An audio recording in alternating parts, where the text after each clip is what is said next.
جاہلیت کے دنوں میں اسلام آنے سے پہلے دل پتھر تھے، وہ دل پگھل گئے، ان سے سوتے جاری ہو گئے رحمت کے، یہ دوبارہ دل پتھر ہو گئے۔ تو بھی جن کے دل پتھر ہو گئے وہ اسلام کے ماننے والے ہیں یا اسی جاہلیت کے اوپر ہیں؟ کوئی بھی ایک انسان، اسے بھی جانے دیجیے کہ مسلمان ہے یا نہیں، کوئی بھی ایک انسان اگر ایسی حالت کے اندر جہاں وہ ہاتھ پھیلا رہا ہو، جہاں اس کے کپڑے چتڑا ہو، جہاں اس کے ہاتھ میں ایک سوٹ کیس ہو لیکن خالی ہو، اس کے اندر کچھ نہ ہو، تو ایسے انسان کی مدد کرنا ہر ایمان لانے والے کا فرض ہے کہ نہیں ہے؟ Subscribe the channel and press the bell icon to never miss a video.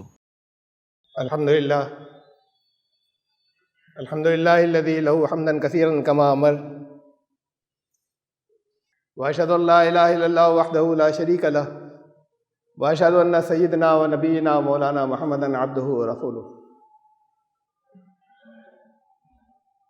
برادران کرام،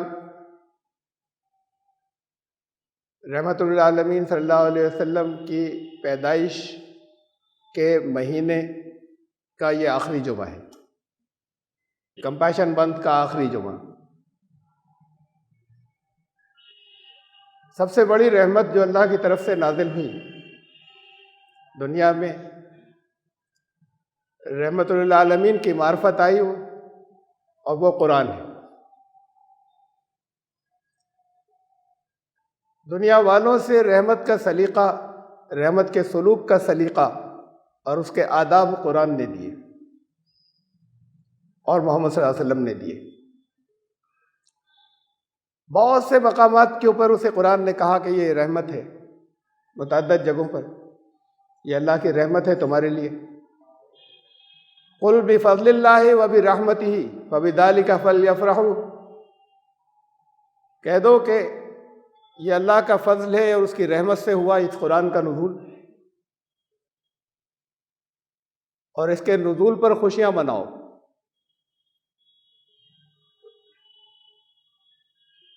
یہ قرآن آیا، محمد رسول اللہ صلی اللہ علیہ وسلم آئے اور انہوں نے ظلم کو مٹا دیا،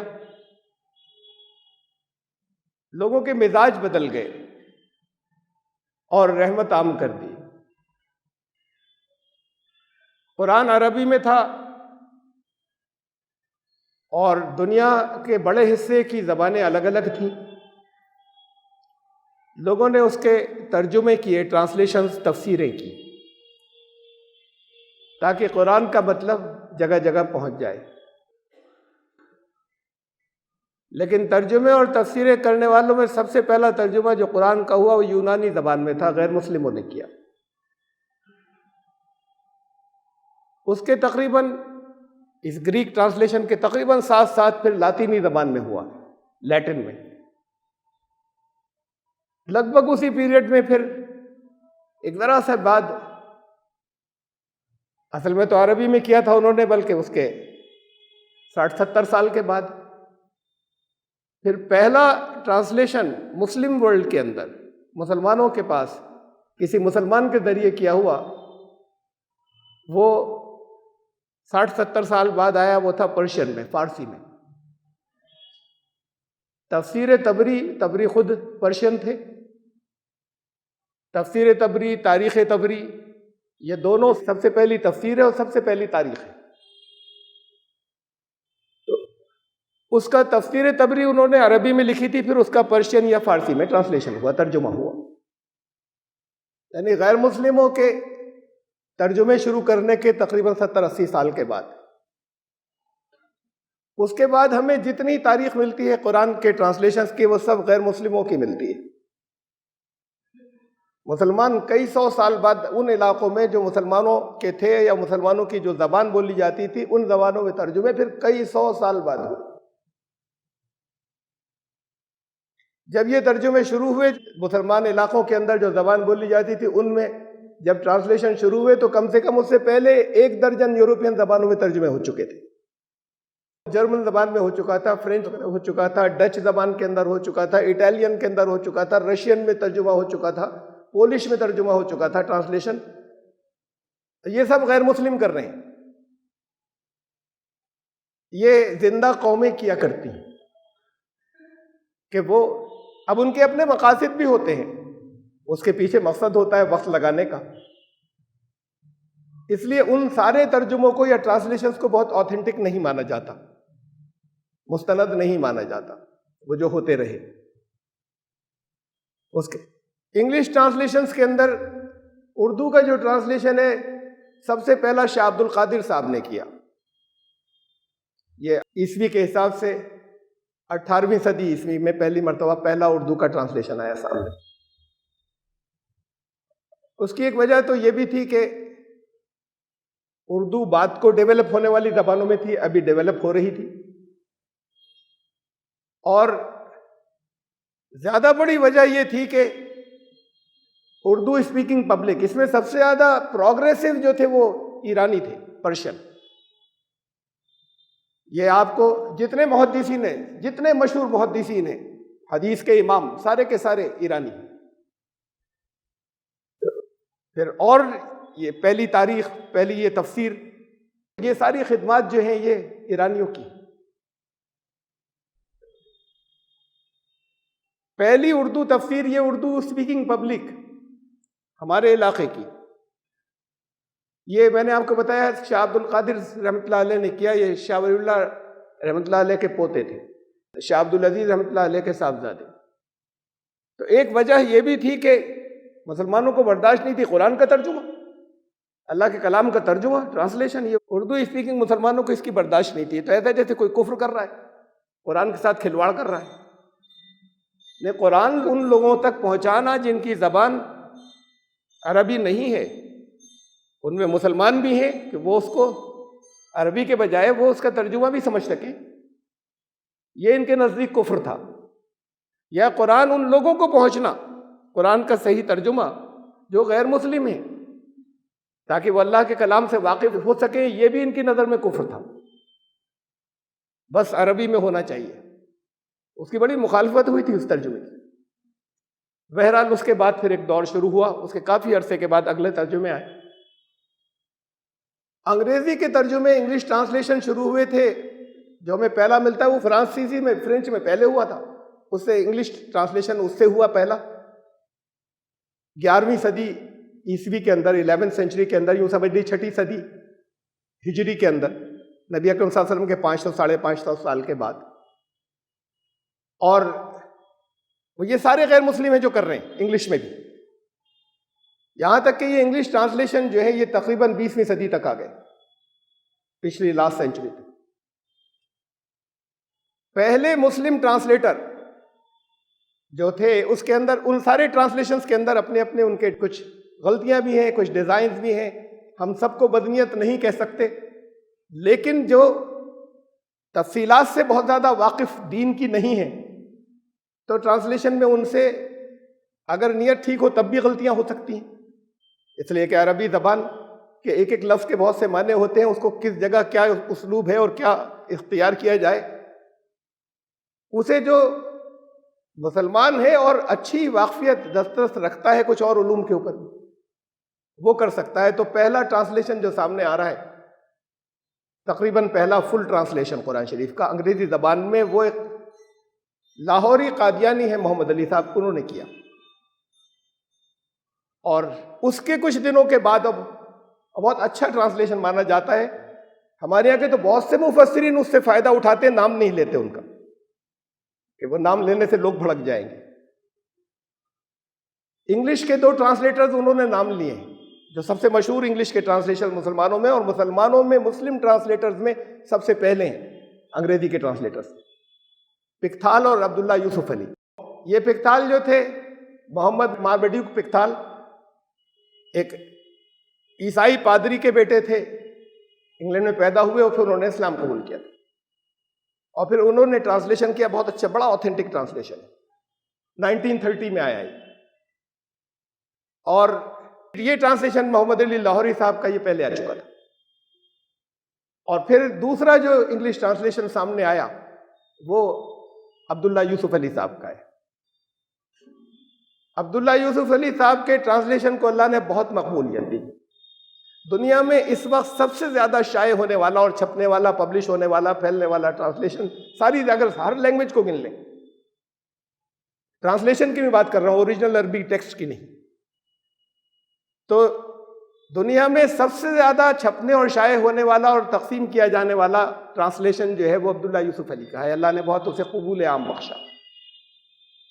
بہت پوئٹک زبان ہے، بہت اچھی انگریزی ہے، اور انہوں نے لکھا، ان کا بھی نام لیا انہوں نے، محمد علی لاہوری کا، انہوں نے کہا ان کے نوٹس بہت قیمتی ہیں جو انہوں نے تفسیری نوٹ لکھے. یہ بات انہوں نے بھی لکھی لیکن ان کے بعض حصے ایسے ہیں کہ وہ مسلمانوں، عام مسلمانوں کے جو اس کے وہ جو حصے آتے ہیں جہاں حضرت عیسیٰ ان کی وفات اور اس سے متعلق، تو وہ عام مسلمانوں کے عقائد کے خلاف ہیں، اس کے اندر وہ قادیانی عقائد کی جھلک ہے ان حصوں کے اندر، اور باقی بہت قیمتی ہیں. تو ان کا اس لیے بھی ضرورت تھی، اور اس لیے بھی ضرورت تھی کہ ان کا جو انگلش ٹرانسلیشن تھا محمد علی لاہوری کا، وہ عبداللہ یوسف علی نے لکھا کہ مجھے شرم آتی تھی کسی کو دیتے ہوئے، کسی غیر مسلم کو دیتے ہوئے، لیکن اس کی زبان ایسی نہیں تھی کہ وہ ان کے معیار کے مطابق ہو انگلش ٹرانسلیشن کی. تو پھر انہوں نے ترجمہ کیا، اس کی لینگویج بڑی اچھی زبردست لینگویج ہے. کچھ میں ان کے بارے میں بتاؤں گا آپ کو عبداللہ یوسف علی کی، اور وجہ ہے اس کی بتانے کی. ایک وجہ تو یہی ہے، جب میں نے ٹرانسلیشن کا ذکر کیا، قرآن کو عام کرنے کا، قرآن کو دنیا تک پہنچانے کا، دنیا میں سب سے زیادہ اللہ نے اس ترجمے کو قبول کیا. یہ ممبئی میں پیدا ہوئے، یہ پہلے ولسن کالج ممبئی سے شروع کی تعلیم ہے کالج کی، اس کے بعد انگلینڈ چلے گئے، کیمبرج سے انہوں نے ایم اے کیا، ایل ایل ایم کیا، پھر بارٹ لا وہیں انگلینڈ کے اندر انہوں نے کیا، لنکن سن بہت مشہور انسٹیٹیوشن ہے لا کا، وہاں سے بارٹ لا کیا. ابھی میں آگے بتا رہا ہوں، اس سے پہلے ایک بڑی اہم بات کہ جتنے بھی قرآن کے مفسرین ہیں، جتنے بھی دنیا میں مسلمان بہت ہیں، سینکڑوں ہیں، وہ سب بہت سے علوم کے ماہر ہیں. کوئی ایسا نہیں ہے، ایک بھی ایسا نہیں ہے مفسر یا کامنٹیٹر جو صرف عربی کی بہت اچھی مہارت رکھتا ہو، یا جو ہماری زبان میں کہلاتے ہیں دینی علوم. الگ کر دیا گیا نا، اب دنیاوی علوم کچھ اور ہوتے ہیں. تو یہ دنیاوی علوم کی بہت اچھی مہارت نہیں رکھتا ہو. دنیا میں ایک بھی قرآن کا مفسر ایسا نہیں کہ جو اس کی مہارت بھی نہیں رکھتا ہو، سینکڑوں میں سے. یعنی قرآن یہ وسعت دیتا ہے، تو قرآن خود یہ براڈ مائنڈڈنس دیتا ہے اور وسعت دیتا ہے کہ تو کائنات کی بات کرتا ہے کثرت سے، کہ یہ علم صرف عربی زبان میں نہیں ہے، یہ سلیقہ قرآن نے دیا.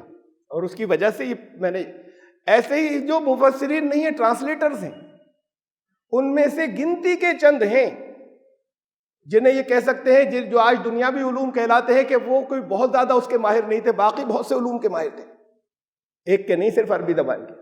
یہ بھی بہت سے علوم کے ماہر تھے، لیکن جو دنیاوی علوم کہلاتے ہیں صرف ایک دو ہم نام لے سکتے ہیں کہ اس پر ان کی کمانڈ نہیں تھی. باقی ٹرانسلیٹرز تک جو مفسرین نہیں ہیں، صرف ترجمہ کرنے والے ہیں، انوادک، وہ ان کی بھی مہارت سارے علوم کے اندر تھی. وہ لوگ ہیں قرآن کا ٹرانسلیشن کرنے والے، صرف عربی جاننے والے نہیں. یہ بڑی اہم بات ہے. میں ان کے بارے میں بتا رہا تھا جن کو اللہ نے سب سے زیادہ قبول کیا، جن کے ترجمے کو. عبداللہ یوسف علی نے وہاں سے بارٹ لا کیا، ہندوستان آئے، بہت سی جگہوں پہ ڈسٹرکٹ جج رہے برٹش پیریڈ کے اندر. کسی ہندوستانی کا ان جگہوں پر پہنچنا بہت بڑی بات ہوا کرتی تھی. بہت سے ڈسٹرکٹ کے ڈی ایم رہے، انڈر سیکریٹری رہے فائننس کے سینٹرل گورنمنٹ کے اندر، پھر جوائنٹ سیکریٹری ہو گئے سینٹرل گورنمنٹ کے اندر. حیدرآباد کی جو اسٹیٹ تھی اس کے وزیر خزانہ رہے. اور ان عہدوں کے علاوہ پھر بہت سے موضوعات کے اوپر ان کی کتابیں ہیں، آرکیالوجی کے اوپر ہیں اور دوسرے بہت سے علوم کے اوپر ہیں ان کی کتابیں. دنیا کے 8-10 دوسرے مذاہب کے ماہر تھے. تو جتنی دنیا کے بہت سے ملکوں کے اندر تقریباً ہمیں 8-10 کا تذکرہ ملتا ہے کہ جہاں انٹرفیتھ بین المذاہب کانفرنسز ہوتی تھی تو وہاں شرکت کے لیے جایا کرتے تھے.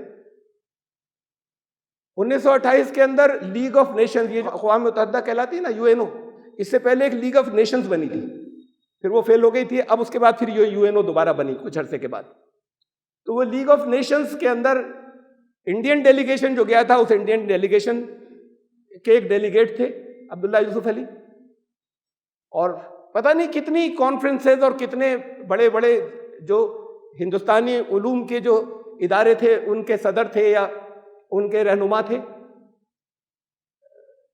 لندن یونیورسٹی کے اندر پروفیسر رہے, مشرقی علوم اور مشرقی مذاہب کے پروفیسر تھے, لاہور کالج کے پرنسپل رہے. میں آپ کو یہ بتا رہا ہوں کہ دنیاوی علوم کی جس کو مہارت کہی جاتی ہے اس کے بڑے ایکسپرٹس میں سے, اور پھر وہ قرآن کا انہوں نے بہترین ترجمہ کیا ہے قرآن کریم کا. وہاں لندن کے اندر, لندن نہیں انگلینڈ کے اندر, لندن سے 50 کلومیٹر دور ہے ورکنگ کے اندر ایک مسجد ہے شاہ جہاں مسجد. وہ شاہ جہاں مسجد کا انتظام ان کے ذمہ تھا, اور ایک دوسرے قرآن ٹرانسلیشن یہ جو پکتھال جن کا میں نے نام لیا تھا وہ یہ دونوں تھے ایک ساتھ تھے, یہ ان کے ذمہ انتظامات تھے شاہ جہاں مسجد کے, شاہ جہاں ماسک کے. تو یہ اتنی طول و قداور شخصیت تھی. یہ اس طرح کے لوگوں نے ٹرانسلیشن ایسی ہیں, میں اوروں کے اگر کسی کا نام لوں تو ان کی بھی اتنے عہدے نہیں گنا سکوں, لیکن ان کی بھی مہارت, قابلیت دنیا کے علوم کی میں آپ اگر معلومات کریں تو آپ کو ملے گی. اب میں نے تفصیل صرف ان کی رکھی جو جن کا ٹرانسلیشن سب سے زیادہ پاپولر ہوا, اور اس کا ایک اور مقصد بھی ہے ان کا نام لے کر ان کی تفصیل رکھنے کا. ظاہر ہے ان کے ذریعے رحمت عام ہوئی دنیا تک, ان کو دنیا کے غیر مسلموں کو اسلام کا پیغام پہنچتا ہے. لیکن اور اس کا تذکرہ میں کچھ بات کو کروں گا. اسلام آیا, قرآن آیا, محمد رسول اللہ صلی اللہ علیہ وسلم تشریف لائے, دلوں کی دنیا بدل دی اس نے. قرآن کا جب پیغام عام ہوا تھا, اس سے پہلے آپ کو بہت کچھ معلوم ہے. میں صرف ایک پہلو کا ذکر کروں گا کہ لڑکی جب پیدا ہوتی تھی تو اسے شی واز بریڈ الائیو, اس کو زندہ دفن کر دیا کرتے تھے اپنی لڑکی کو. یہ بہت عام بات تھی, اور اس کو قومی وقار سمجھا جاتا تھا, نیشنل پرائڈ اس کو مانا جاتا تھا, اس پر بڑا فخر کرتے تھے. یہ دل اتنے زیادہ سخت تھے کہ اپنی لڑکی کو زندہ دفن کر دیا کرتے تھے. قرآن آیا, قرآن نے کہا کہ وَإِذَا مَوْعُودَةٌ سُئِلَتْ, سوال کیا جائے گا اس لڑکی سے جس کو زندہ گاڑ دیا گیا تھا. جس نے گاڑا تھا اس سے نہیں کہ تو نے کیوں کیا ایسا, اس کی تو ہونٹوں پر مہر لگا دی جائے کہ نہیں بول سکتے تم. جس کو زندہ گاڑا گیا تھا اس سے پوچھا جائے گا کہ بچی میری بندی لِأَيِّ ذَنبٍ قُتِلَتْ, تیرا گناہ کیا تھا, تیرا قصور کیا تھا جو انہوں نے تجھے دفنایا. اس سے پوچھا جائے گا, ان کی زبان بند کر دی جائے گی کہ تم نے کیوں کیا, بتاؤ تمہارا قصور کیا تھا. اس نے دل کی دنیا بدل دی. یہ تو میں نے ایک پہلو کا ذکر کر رہا ہوں نا, اس وقت لوگوں کے دل بدل دیے. وہ جو بے رحم تھے وہ سب رحمت کے نمائندے بن گئے. ہمیں چند واقعات ملتے ہیں تاریخ کے اندر, بہت زیادہ سند کے اعتبار سے اوتھینٹک نہیں ہے, لیکن جب یہ بات معلوم ہے اور عام ہے کہ لڑکیاں زندہ دفن کی جاتی تھیں, خود قرآن میں اس کا تذکرہ ہے, تو ظاہر ہے کہ ان میں سے جن لوگوں نے اسلام قبول کیا انہوں نے اپنے اپنے واقعات بتائے ہوں گے, بیان کیے ہوں گے. تو چاہے ان کی سند, یہ جو کس نے کس سے سنا, یہ سندیں چاہے اتنی مضبوط نہیں ہو, لیکن وہ واقعات جیسے یہ محسوس ہوتا ہے کہ صحیح ہوں گے یا سچے ہوں گے. اس طرح کے اور بہت سے ہوں گے جو ہم تک نہیں پہنچے. قبیلہ بنو تمیم کے ایک قیس نام تھا ان کا, انہوں نے وہ آئے رسول اللہ صلی اللہ علیہ وسلم کے پاس اور کہا کہ یا رسول اللہ, میں نے اپنی 8 لڑکیاں اپنے ہاتھوں سے زندہ دفن کی, اب میرا کیا ہوگا. اب یہ وہ لوگ تھے جو آ کے اپنے قصوروں کا اعتراف کرتے تھے اور سب کی آنکھوں سے آنسو جاری ہوتے تھے. تب آنسو آنکھوں میں نہیں آئے جب وہ دفن کر رہے تھے, یہ دل بدلے تھے. تو پوچھا, لرز لرز کر پوچھتے تھے آ کے کہ اب کیا ہوگا. میں نے ایسا کیا. رسول اللہ صلی اللہ علیہ وسلم نے کہا کہ اللہ بہت غفور الرحیم ہے, جاؤ جاہلیت سے پہلے کہ جو تمہاری چیزیں تھیں, جو تم نے غلطیاں کی تھیں, تمہارے ایمان لانے سے معاف کر دیا اس نے. ایک تذکرہ ملتا ہے دارمی حدیث کا مجموعہ ہے, حدیث کا کلیکشن کتاب, اس کے اندر کہ ایک صحابی آئے اور انہوں نے کہا کہ یا رسول اللہ, میرا کلیجہ منہ کو آتا ہے, میری زبان کانپتی ہے بتاتے ہوئے آپ کو جو کچھ میں نے کیا زمانے جاہلیت میں. اتنا بڑا گناہ کیا ہے, کیا ہوگا میرا. اب بات یہ کہ اب کلیجے منہ کو آنے لگے, اور پہلے کلیجے جو تھے وہ پتھر کے ہو گئے تھے.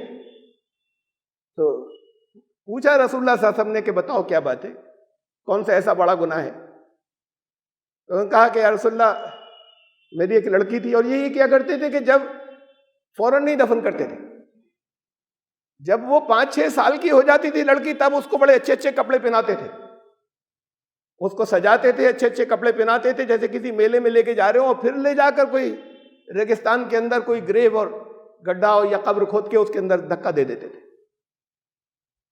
کہا یا رسول اللہ میری ایک لڑکی تھی، بہت محبت کرتی تھی مجھ سے، میں اسے بلاتا تھا، میری گود میں آتی تھی، جب آواز دیتا تھا تو بھاگی بھاگی میرے پاس آتی تھی، اور پھر وہ جب 6 سال کی ہو گئی، ایک دن میں نے اسے آواز دی، دوڑتی ہوئی میرے پاس آئی، میں اس کو لے کر چل دیا، میرے ساتھ چل دی، وہ سمجھی کہ گھومنے جا رہے ہیں۔ پھر ایک کنواں پڑا ڈیزرٹ کے اندر سوکھا، میں اس کے قریب لے گیا اور اسے دھکا دے دیا، لیکن آخری آواز جو اب تک میرے کانوں میں آج تک گونجتی ہے، وہ چلا رہی تھی ابی ابی، اے میرے ابا میرے ابا، وہ یہ چلا رہی تھی، یہ آواز اب بھی میرے کانوں میں گونج رہی، اور میں پلٹ کر چلا آیا۔ اب جو پرانی باتیں تھیں جس کے اوپر جب ان کے دل سیاہ تھے اب ان کو تڑپا رہے تھے، یہ محبت دوبارہ کہاں سے آئی؟ جو محبت ختم ہو گئی تھی یہ اسلام نے دی، یہ رحمت اللہ عالمین نے دی، یہ اس پیغام نے دی جو رحمت تھا، جس نے دلوں کی دنیا بدلی تھی۔ ایک اور واقعہ ہے، وہ واقعہ ایک صحابی نے، مشہور ہے بہت، ایک صحابی باہر تھے، انہوں نے آ کے بتایا قصہ رسول اللہ صلی اللہ علیہ وسلم۔ اب یہ وہ لوگ ہیں جو روتے جاتے تھے اور سناتے جاتے تھے، تب ان کو رونا نہیں آیا تھا، تب ان کے چہرے پر شکن بھی نہیں آئی تھی، تب ان کا دل بھی نہیں دھڑکا تھا۔ کہا یا رسول اللہ میں باہر تھا سفر میں، میرے پیچھے میری لڑکی پیدا ہوئی، اب لمبے سفر ہوتے تھے، مہینوں لگ جاتے تھے، کبھی کبھی سال لگ جاتا تھا، اور زیادہ ہو جاتا تھا۔ وہ لڑکی پیدا ہوئی، جب میں گھر آیا لڑکی بڑی ہو گئی تھی، میں نے پوچھا یہ لڑکی کیسے ہے؟ اس معاشرے میں ایسے بھی لوگ تھے جو بچاتے بھی تھے، لڑکیوں کو خرید لیتے تھے، جو اب دفن کرنے جا رہا ہو تو دوسرے کی لڑکی کا مسئلہ کچھ نہیں تھا، دوسرے کی لڑکی اگر لے لی، اپنے یہ اس کی بات تھی ناک کٹ جانے والی کہ میرے گھر میں میری لڑکی پیدا ہوئی، تو ایسے لوگ تھے جو خرید لیتے تھے اور بہت سی لڑکیوں کو بچایا۔ تو انہوں نے پوچھا یہ لڑکی کیسی ہے؟ تو بیوی نے بتایا کہ پڑوس کی ہے، میں نے لے لی، اچھی خوبصورت بچی۔ اب کوئی اعتراض نہیں تھا، بولے میں اسے بہت پیار کرنے لگا، وہ بھی مجھ سے بے حد محبت کرتی، میں ہر جگہ اسے گود میں لیے گھومتا تھا اور بہت زیادہ اٹیچ تھی۔ جب انہوں نے بیوی نے جب اتنی محبت دیکھی کہ اتنی زیادہ محبت ہے ان کو، تو پھر ایک دن ان کی زبان سے نکل گیا، یہ نکل گیا کہ یہ آپ کی بیٹی ہے۔ کہا کہ اب تو یہ اتنی زیادہ محبت ہے ان کو کہ اب ایسا نہیں کر سکتے کہ اس کو دفن کر دیں گے لے جا کر۔ انہوں نے سنا میری بیٹی ہے۔ اس لڑکی کو کہنا میں نے اپنے کندھے پر کدال رکھا اور اسے لے کر میں چلا، اسے بلایا، وہ بھاگتی بھی آئی بہت خوشی خوشی، اس کو لے کر میں چلا۔ راستے میں پوچھ رہی تھی کہ ابھی کہاں جا رہے ہیں، لیکن میں کچھ بولا نہیں، وہ میرے ساتھ چلتی رہی۔ پھر میں نے ایک کدال سے ایک جگہ گڈھا کھودنا شروع کیا، گڑھا کھودنا شروع کیا، بچی جھک کر پیروں پر جو ریت آ جاتی تھی اس کو ہٹاتی تھی، کہ ابھی آپ کے پیروں پر ریت آ رہی ہے۔ پوچھ رہی تھی کیا کر رہے ہیں آپ، کیوں کھود رہے ہیں؟ وہ پوچھتی جا رہی تھی۔ کہتا ہے کہ داڑھی پر ایک دفعہ ریت آ گئی تو اس نے داڑھی کو صاف کیا کہ دیکھیے آپ کے فیس پر، آپ کے چہرے پر دیکھیے کتنی ریت آ گئی۔ اور پھر جب گڈھا کھد گیا پورا تو اس لڑکی کو اس کے اندر دھکا دیا۔ اس نے کہا کہ ابھی کیا کر رہے ہیں آپ؟ اس میں ریت ڈالنی شروع کی، اوپر سے ڈھکنا شروع کیا، تو وہ چلاتی تھی کہ آپ یہ کیا کر رہے ہیں، پھر مجھے کبھی دیکھ نہیں پائیں گے، میں مر جاؤں گی یہاں، میں آپ کو کبھی نہیں ملوں گی، آپ کیا کر رہے ہیں؟ وہ یہ کہتی رہی اور یہ اوپر سے ریت ڈالتے رہے اور وہ ختم ہو گئی، دبا کر آگے۔ اس وقت ان کے دل میں رحم نہیں آیا، اپنی لڑکی تھی تو اس وقت اس کے دل میں رحم نہیں آیا، اب رو رہے تھے بیٹھے ہوئے، یہ دل کی دنیا بدلی تھی۔ رسول اللہ صلی اللہ علیہ وسلم کی بھی آنکھوں سے آنسو جاری تھے، رحمت ہے نا۔ اسے پچھلا جو میں نے واقعہ سنایا وہ دارمی والا، وہاں تذکرہ ملتا ہے کہ آپ کی آنکھوں سے آنسو جاری تھے۔ ایک صحابی نے کہا کہ یا رسول اللہ تم نے ان کو دکھی کر دیا، تم نے ایسی بات کیوں بتائی؟ رسول اللہ صلی اللہ علیہ وسلم نے فرمایا کہ یہ اپنی غلطی کی تلافی کرنے آئے، مت بولو بیچ میں. اور پھر اس نے کہا کہ ایک بار اور سناؤ.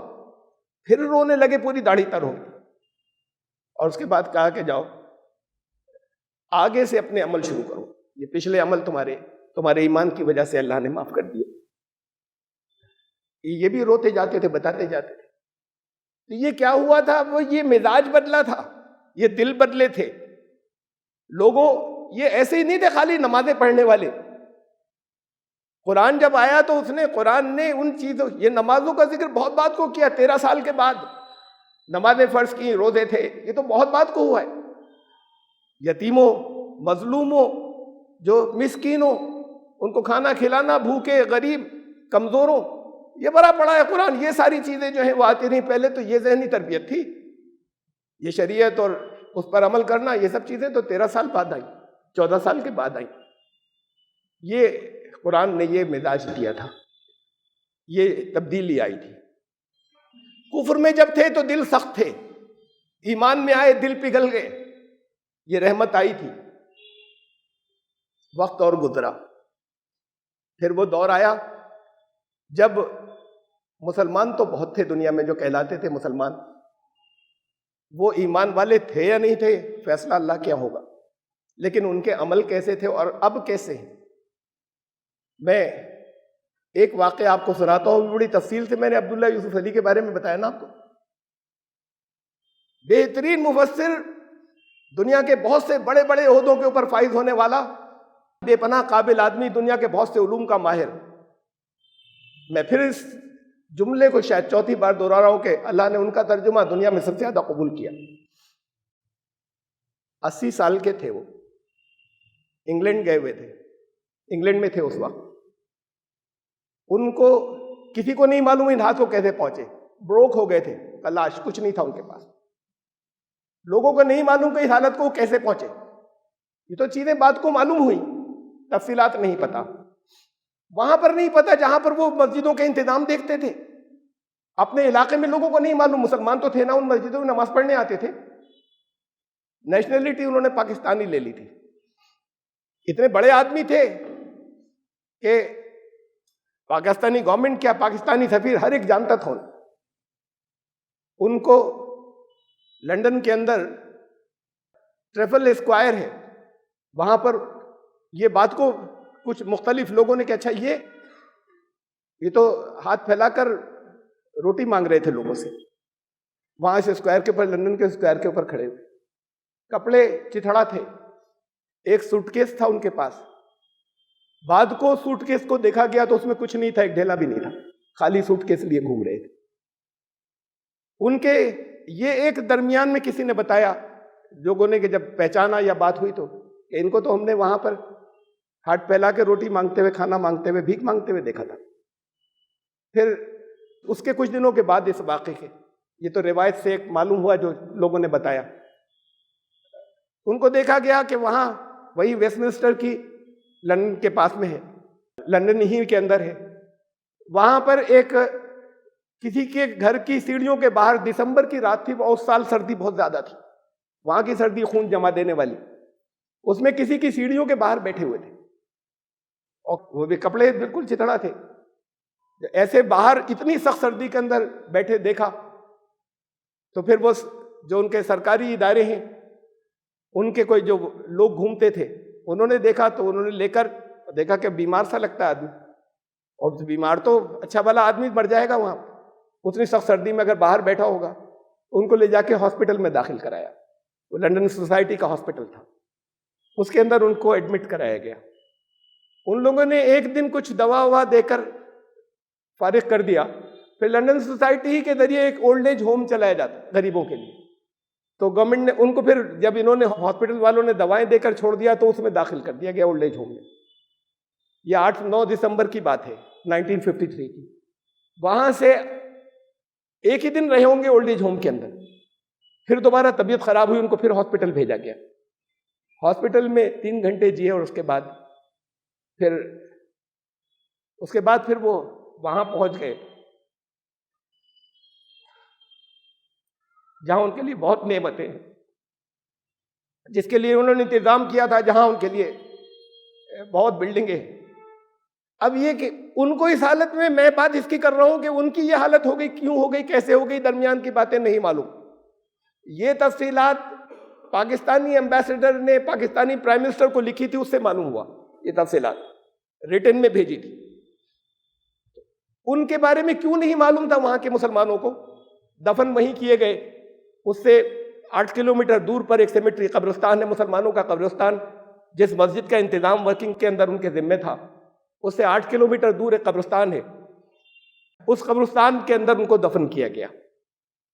اب وہاں پر دفن کیا گیا تو اس کا مطلب معلومات ہے نا. یہ تو گورنمنٹ کے ان لوگوں کو معلومات ہے جو نہیں جانتے تھے کہ یہ آدمی کہاں کا ہے، یا تھوڑا سا معلوم کیا تو پتہ چل گیا. تو مسلمانوں کو کیا ہو گیا تھا، ان کے دل کو کیا ہو گیا تھا کہ اس حالت کے اندر چھوڑ دیا. اس حالت میں پتہ نہیں کتنے آپ کے دین کی خدمت کرنے والے بڑے بڑے لوگوں نے اپنی زندگی گزاری ہے اور اپنی آخری حصہ گزارا ہے اور جان دی ہے، معلوم نہیں کتنوں نے. جاہلیت کے دنوں میں اسلام آنے سے پہلے دل پتھر تھے، وہ دل پگھل گئے، ان سے سوتے جاری ہو گئے رحمت کے. یہ دوبارہ دل پتھر ہو گئے. تو جن کے دل پتھر ہو گئے وہ اسلام کے ماننے والے ہیں یا اسی جاہلیت کے اوپر ہیں؟ جن کے دل نہیں پگھلتے کسی کو پریشانی، اس سے جانے دیجئے کہ وہ اتنے بڑے آدمی تھے اور دین کی کتنی خدمت کی، اسے بھی جانے دیجئے.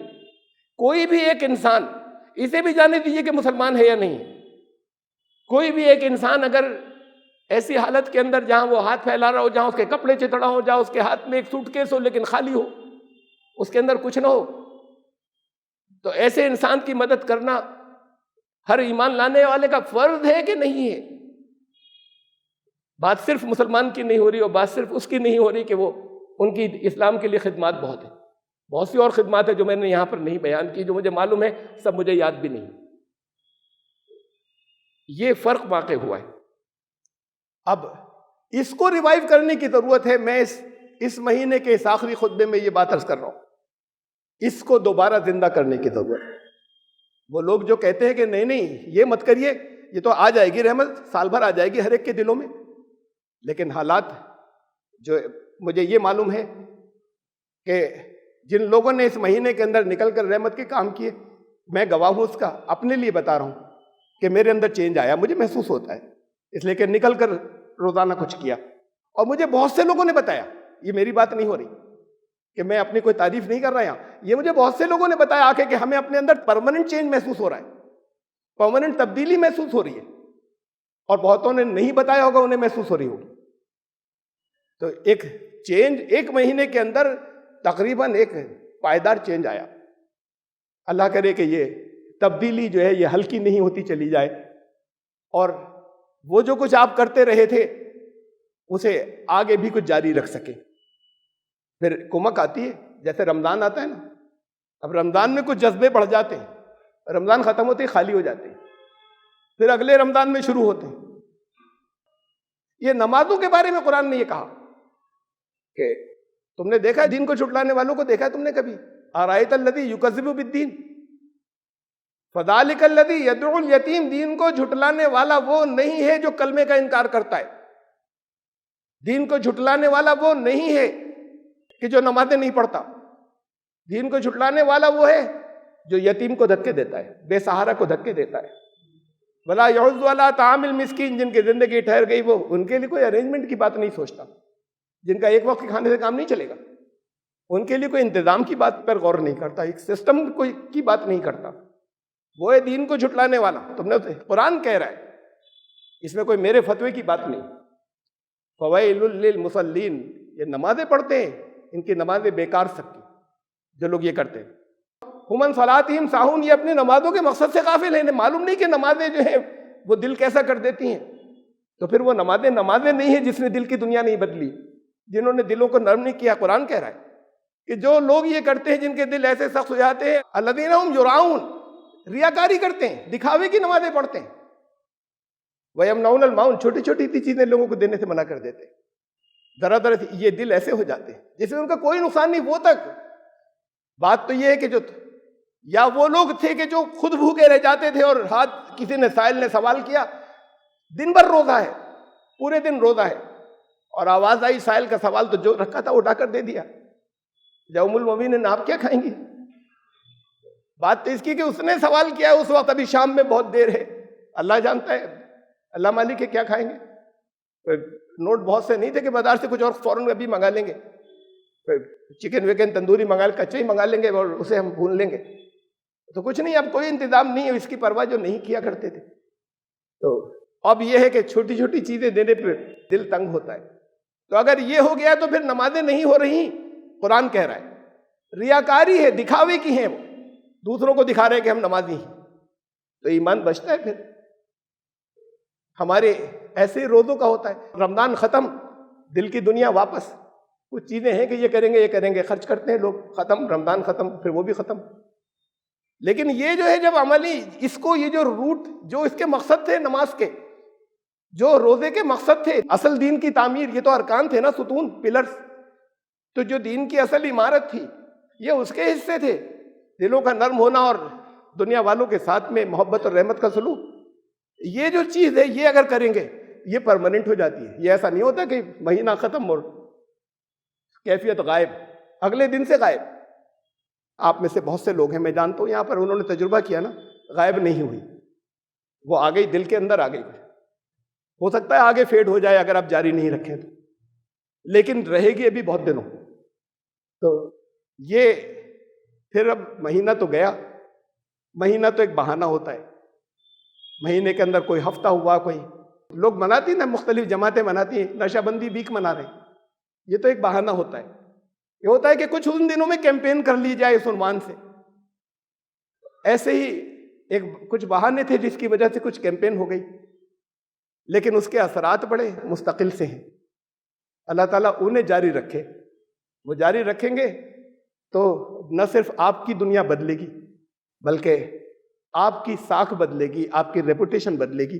اور اس کی وجہ سے پھر دیکھیں، آپ ایمبیسڈر ہیں، آپ سفیر ہیں محمد رسول اللہ صلی اللہ علیہ وسلم کے، وہ چاہے آپ کو معلوم ہو چاہے نہ ہو، اس دنیا کے اندر، دنیا والوں کے بیچ میں، دوسری قوموں کے درمیان. تو ایمبیسڈر جو کہتا ہے وہ گورنمنٹ کی پالیسی مانی جاتی ہے. یہ نہیں ہوتا کہ یہ اس کی اپنی پرسنل تھی، وہ ایک نمائندہ ہوتا ہے. آپ جو کچھ کرتے ہیں وہ اسلام کے اصول مانے جائیں گے، اس کی بنیادی پالیسی مانی جائے گی. اللہ آپ کو اور توفیق دے کے پھر ایسے حالات، جو میں نے ایک سنایا، ایک مشہور آدمی تھا تو آ گئے نا سامنے، لیکن ایک اس کے ساتھ ایسا ہوا، اور جو لوگ جنہیں نہیں جانتا کوئی، وہ چاروں طرف کتنی بڑی تعداد ہے. ان کا تہوار آ رہا ہے دیوالی، روشنی کا تہوار کہلاتا ہے، دیے جلانے کا. اس کے اندر اس روشنی کے تہوار میں کتنے لوگوں کے دم گھٹتے. منع کیا جا رہا ہے مت کرو، نہیں مانتے، تیار نہیں. یا آپ کے مسلمان بچے جو ہیں، اپنے آپ کے بچے، وہ نکل جاتے ہیں پٹاخے خرید لاتے ہیں، گلیوں میں چھوڑتے ہیں، آپ نہیں روکتے. تو یہ تو لوگوں کی زندگی کے ساتھ میں کھلواڑ ہے. یہ اگر ایسا ہوتا کہ ہم نکل کر بتاتے لوگوں کو کہ دلوں میں دیے جلاؤ نا، انہیں روشن کرو، ہم نکل کے لوگوں کو بتائیں گے، لوگ کہیں گے دیکھیے اب یہ نا دیوالی بھی منانے لگے، یہ جا رہے ہیں وہاں پر، لوگوں کو کہنے دیجیے گا. لیکن جائیں کچھ محبت کا سلوک وہاں پر کریں، اور پھر آلٹرنیٹو رکھیں لوگوں کے سامنے. یعنی آلٹرنیٹو رکھنا ہوتا ہے. اس تقریروں سے کچھ نہیں ہوتا کہ سال تمہارے دلوں میں رحمت ہونی چاہیے. اس تقریروں سے کچھ نہیں ہوتا کہ صاحب وہ ایک دن جو ہے وہ راستے نہیں روکنے چاہیے، اور جلوس نہیں نکالنے چاہیے، اور فلاں کام نہیں کرنے چاہیے. ہوتا ہی ہے کہ آلٹرنیٹو رکھیں. وہ آلٹرنیٹو جو ہے وہ خود آپ اس کے اندر شریک ہو کر کے دکھائیں. وہ آلٹرنیٹو تھیوریٹیکل نہیں ہے. تو ہماری ذمہ داری ہے ان کے پاس بھی روشنی لے جانے کی نا، نور لے کر جانے کی. اور وہ نور اور روشنیوں کی بات ادھر کر رہے ہیں اس تہوار کو. ایسے لے کر جائیے کہ ان کو الٹرنیٹو محسوس ہو. یہ نہ ہو کہ آپ دھرم پریورتن کرنے آ گئے. کر سکتے ہیں، کچھ سوچ سکتے ہیں آپ. لوگ کہتے ہیں، لوگوں نے تو اب بھی آپ کو بہت برا بھلا کہا تھا، لوگ آئندہ بھی اس پر بھی کہیں گے یہ وہی دیکھو ان کے سامنے آ گئے نا، یہ اب ہندوؤں میں گھوم رہے ہیں، اب یہ دیوالی منا رہے ہیں، لوگوں کو کہنے دیجیے گا. لیکن کچھ یہ چیزیں، یہ صرف اتنا ہی نہیں، ہر انسان کے لیے ہے جو رحمت ہے. اگر نقصان پہنچ رہا ہے، وہ نقصان آپ کو بھی پہنچ رہا ہے، سارے لوگوں کو پہنچ رہا ہے. جو غلط طریقے ہو گئے، وہ غلط طریقے اس لیے ہو گئے کہ ان کی بھی جو اوریجنل چیزیں تھیں اس میں تبدیلی ہو گئی. وہ یخرجہم من الظلمات الی النور تو رہا کہ وہ اندھیروں سے نکال کر اجالے کی طرف لے جاتا ہے. کون لے جاتا ہے؟ یہ غائب ہو گیا. وہ اندھیرے کیا تھے اور وہ اجالا کیا تھا یہ تو ختم ہو گیا، یہ بھول گئے، وہ رہ گیا خالی کہ اندھیروں سے نکال کر اجالے کی طرف لے جاتا ہے۔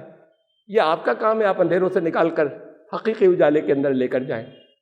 اللہ آپ کو، اسی موقع کی بات نہیں ہے، آگے کرسمس آ رہا ہے، اس پہ بھی بڑی لائٹنگ کرتے ہیں نا، اور اس پر بھی کرتے تھے۔